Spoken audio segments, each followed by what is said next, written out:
C'est l'heure du journal de l'Afrique, soyez les bienvenus sur France 24. À la une ce soir, la situation dans l'est de la République démocratique du Congo, elle est très inquiétante. La malnutrition gagne du terrain, notamment dans les camps de déplacés, et les violences sexuelles touchent de plus en plus de femmes. Nous en parlons avec notre invité Florian Monnery de l'ONG Action contre la faim. Il est notre invité dès le début de ce journal. Les premiers éléments sur l'attaque djihadiste meurtrière dans le nord-est du Burkina Faso. Le camp militaire de Mansilla avait été ciblé. À ceci s'ajoute un tir d'obus qualifié d'accidentel par les autorités. On fera le point avec notre correspondant régional dans ce journal. Et puis à la fin de cette édition, on vous emmène en Sierra Leone. Vous verrez que les chimpanzés y sont menacés par la déforestation et que certains se battent pour les protéger. Reportage à suivre. On vous parle ce soir de la situation dans l'est de la République démocratique du Congo. La guerre qui y fait rage depuis des années s'est intensifiée depuis que le M23 a repris les armes. Les populations ont de nouveau plongé dans l'insécurité. Le nombre de déplacés a atteint les 7 millions dans le pays selon l'ONU. Les populations sont vulnérables, ciblées par les milices armées. Les civils sont massacrés, les femmes violées et ceux qui parviennent à s'échapper s'entassent dans les camps de réfugiés. Pour faire le point, on reçoit ce soir Florian Monnery, directeur pays pour Action contre la faim en République démocratique du Congo. Bonsoir, merci beaucoup d'être avec nous sur ce plateau. Alors, tout d'abord, quelle est la situation sur le terrain ? La situation en République démocratique du Congo et particulièrement au Nord Kivu ne cesse de s'aggraver depuis plusieurs mois et pour être honnête depuis plusieurs années. La souffrance des populations civiles augmente drastiquement avec l'évolution du conflit, mais aussi avec le fait que le conflit durant, l'accès à la nourriture, l'accès à l'eau, l'accès à des abris, l'accès à des endroits sûrs devient de plus en plus difficile et l'augmentation d'une vingtaine d'années de conflit vers un conflit aussi intense que ce qu'on vit depuis octobre 2022 fait que ces populations qui se déplacent de plus en plus, on arrive à aujourd'hui 2,7 millions de déplacés au Nord Kivu, dont 900 000 qui se sont déplacés depuis les 4 derniers mois. Ces populations-là n'arrivent plus à trouver de solution pour pouvoir survivre au-delà que de dépendre de l'aide humanitaire ou de prendre d'énormes risques pour pouvoir trouver de la nourriture. Alors, vous parliez des camps de déplacés, justement. Quel est le quotidien dans ces camps de déplacés ? Le quotidien dans les camps de déplacés est extrêmement difficile. On parle d'une très forte militarisation des camps avec des personnes en armes présents jour et nuit dans les camps, des populations civiles qui vivent dans des camps qui ne sont pas dimensionnés pour pouvoir y vivre, des camps qui ont été construits pour 150 000 déplacés et qui en ont 560 000 aujourd'hui. Dans les derniers mois, la vie est extrêmement difficile. Il est très difficile pour les humanitaires aussi de fournir toute l'assistance nécessaire et les personnes se retournent vers des moyens négatifs de survie afin de pouvoir assurer leur survie, celle de leurs enfants, celle de leurs proches. On est très loin des standards minimums pour les camps à Goma. Alors justement, les camps de déplacés sont aussi devenus la cible des bombardements. Tout à fait. Dans les camps de déplacés aujourd'hui, proches des camps, dans les camps, on trouve une militarisation très forte, ce qui fait qu'il y a aussi des combats, des tirs d'artillerie venant de positions proches des camps et des tirs d'artillerie des autres parties au conflit qui touchent les camps ou qui viennent proches des camps au moins 7 ou 8 fois dans les 2 derniers mois, des occurrences de camps bombardés, de personnes qui meurent, de personnes blessées et une paranoïa constante dès que des coups de feu sont tirés ou dès que des tirs d'artillerie arrivent. Dans les services de soins psychosociaux d'Action contre la faim, les gens nous rapportent particulièrement ne plus dormir la nuit de la peur d'un bombardement. Alors justement, quel est l'état psychologique de ces personnes ? Vous le disiez tout à l'heure hors antenne que c'était de plus en plus flagrant les dégâts psychologiques de cette guerre. Pour vous donner un exemple très concret, Action contre la faim, le nombre de personnes qui ont été soignées par Action contre la faim dans les services psychosociaux a été multiplié par 5 par rapport à l'année dernière. On est à plus de 17 000 personnes ayant cherché une assistance immédiate depuis février. Ces personnes qui subissent des violences sexuelles, des violences basées sur le genre, une détresse émotionnelle grave, des signes de traumatisme, des personnes qui perdent l'espoir, beaucoup de pensées suicidaires et qui ne voient pas de solution. Un conflit qui dure, l'absence du minimum pour pouvoir survivre et faire survivre ses enfants est quelque chose qui impacte énormément les populations aujourd'hui. Et la population est très jeune, certains n'ont connu que la guerre. Tout à fait, on a une population qui est à majorité en dessous de 20 ans, au Nord Kivu, dans les zones d'où elles se sont déplacées, que ce soit le Massissi, que ce soit une partie du Rutshuru. Les conflits sont présents depuis une vingtaine d'années. Donc sur ces 60% de la population en dessous de 20 ans, c'est des populations qui n'ont vécu que le conflit, que la guerre. Un conflit d'une telle intensité, par contre, non. Mais malheureusement, c'est un conflit qui laissera beaucoup plus de traces que ce qu'on pourrait penser. Alors, on va parler des violences sexuelles. On sait que depuis des années, depuis des décennies même, les violences sexuelles sont une arme de guerre dans l'Est de la République démocratique du Congo. Qu'en est-il aujourd'hui ? Aujourd'hui, plus que jamais, les violences sexuelles sont un problème prépondérant dans toutes les zones affectées par le conflit. Que ce soit dans les zones de conflit, que ce soit dans les zones de fuite, où les personnes sont exposées, où les personnes sont vulnérables, n'ayant parfois pas d'autre recours que le sexe pour la survie, afin de pouvoir nourrir leurs enfants ou de parvenir à des réseaux de prostitution qui sont organisés.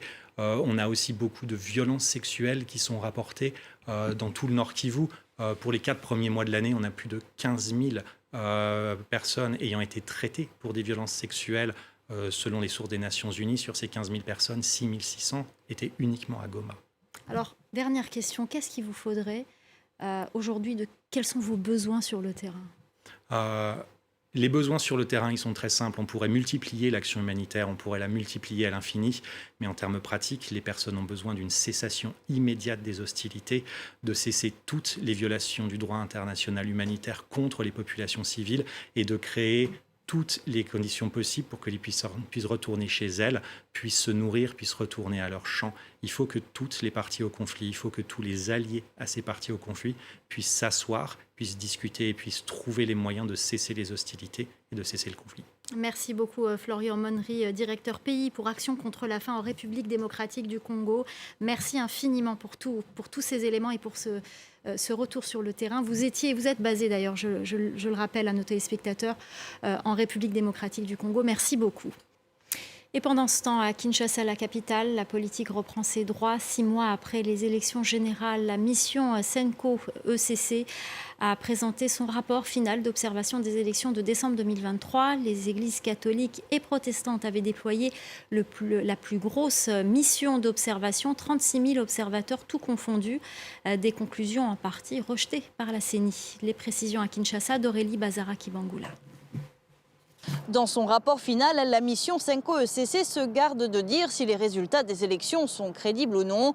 La mission relève plutôt des manquements comme la non-publication du fichier électoral, ce qui avait crispé l'opposition, mais aussi une durée de vote sur 7 jours qu'elle juge illégale.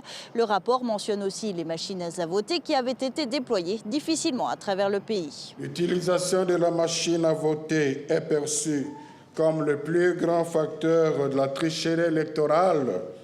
La MOE Senko-ECC exhorte le Parlement à consulter les différentes parties prenantes en vue de légiférer sur sa suppression ou non. Présents dans la salle lors de la présentation du rapport, les membres de la commission électorale ont mis en cause l'impartialité de la Senko. Il y a beaucoup de non-dits, des faits saillants, des actions d'éclat qui ont été posées par la CENI pour l'avancement de la démocratie, pour l'intégrité de notre système électoral, mais qui n'ont pas été mentionnées dans le rapport.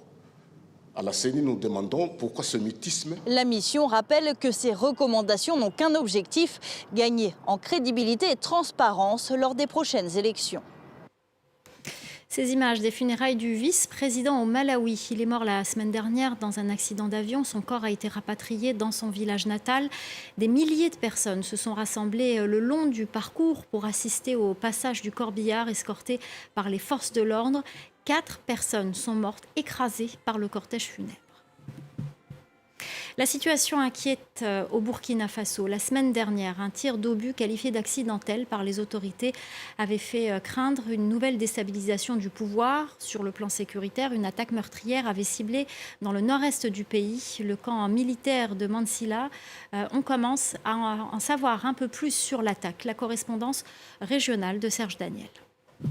Des hommes armés soupçonnés d'être des djihadistes sont arrivés dans la localité de Bansfila, située dans l'extrême nord-est du pays, du Burkina, non loin de la frontière avec le Niger. Ils se sont dirigés vers le camp militaire de la ville, qu'ils ont attaqué à l'arme lourde. Il y a eu sur place, selon des témoins, des dizaines de victimes. Et des civils également ont été pris pour cible dans cette même localité où les djihadistes ont contrôlé un moment les endroits stratégiques. Situation donc sécuritaire toujours tendue au Burkina Faso, une semaine après un tir de projectile survenu à Ouagadougou. En tout cas, c'est comme ça la version officielle. En fait, un obus qui est tombé dans la cour de la télévision, alors qu'on ne sait toujours pas ce qui s'est réellement passé. Ce lundi, c'est vrai qu'il y a le calme qui régnait dans les 3 principaux camps de la ville, citant le camp Guillaume Ouedraogo, Babassi, ou encore le camp Sangoulé-Lamizana. Donc le calme règne dans ces camps militaires, mais il y a toujours des interrogations, surtout que les observateurs font observer que cette fois-ci, lorsque la rumeur de tentative de déstabilisation a circulé après le tir de projectiles, on n'a pas vu dans les rues de Ouagadougou des milliers de personnes pour soutenir le capitaine Ibrahim Traoré, le chef de la junte. Cette condamnation au Bénin dans le procès des Nigériens arrêtés sur le terminal pétrolier de Sémé-Podji, la Cour de répression des infractions économiques et du terrorisme a finalement condamné les 3 Nigériens à 18 mois de prison assortis de sursis. Une condamnation avec en toile de fond la crise diplomatique entre les 2 pays. Les conséquences de la déforestation en Sierra Leone. Le pays a perdu 35% de ses forêts ces 25 dernières années. Les grands singes, déjà victimes du braconnage, en subissent les conséquences. Leur population a été divisée par 10 depuis les années 70. Dans les montagnes de la capitale Freetown, un sanctuaire naturel se bat pour leur protection. Reportage de Simon Martin et Sarah Sacco. Nico. C'est l'heure de la séance de rééducation pour Nico, l'un des chimpanzés recueillis par le sanctuaire de Takugama. À l'aide d'un bâton, il doit récupérer de la nourriture disposée sur un petit labyrinthe devant lui. Un exercice créé sur mesure par sa soignante pour le forcer à stimuler son bras. Quand il est arrivé ici, son bras était complètement fracturé en 2. C'était une blessure par balle, probablement de quand il a été capturé. Dans ces cas-là, les familles sont tuées et les petits sont souvent blessés au passage. Il avait moins de 2 ans. C'était il y a plus de 10 ans, mais le braconnage est toujours une réalité. En 2023, le parc a accueilli une dizaine de jeunes chimpanzés dont les familles ont été tuées.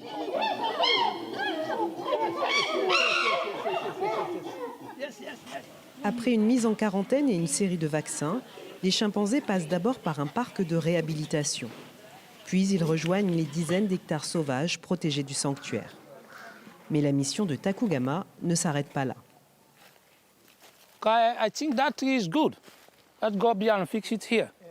Joko et son collègue font partie de l'équipe de rangers de Takugama. Ils sont aujourd'hui sortis installer des pièges vidéo autour du sanctuaire pour surveiller la population de chimpanzés sauvages qui vit dans les environs. Ils contrôlent aussi les activités humaines. Le matin, nous partons à la recherche de pièges. Quand nous en trouvons, nous les détruisons. Parfois, nous tombons sur des braconniers. Nous les pourchassons, nous les arrêtons et nous leur confisquons leurs armes.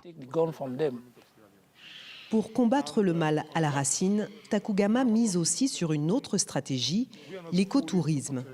Le parc propose des visites, des randonnées et même des nuits dans des lodges au cœur de la forêt.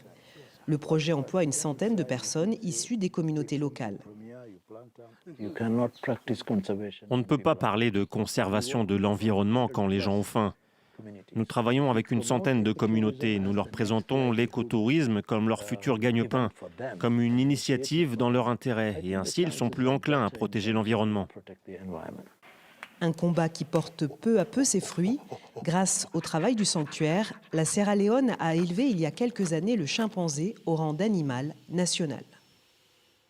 Voilà, c'est la fin du Journal de l'Afrique. Restez avec nous dans quelques instants. L'Actu 360 avec Anthony Saint-Léger.